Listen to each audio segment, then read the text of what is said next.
في فصل مدرسي مليء بالألوان الزاهية، يجلس 3 أطفال كرتونيين: سامي وليلى وآدم.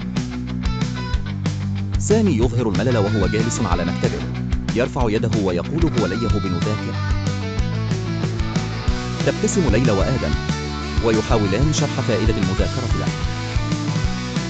وفجأة تضيء السبورة وتعكس صورا لأحلام جميلة: رائد فضاء، طبيب، ومهندس، مع موسيقى مرحة.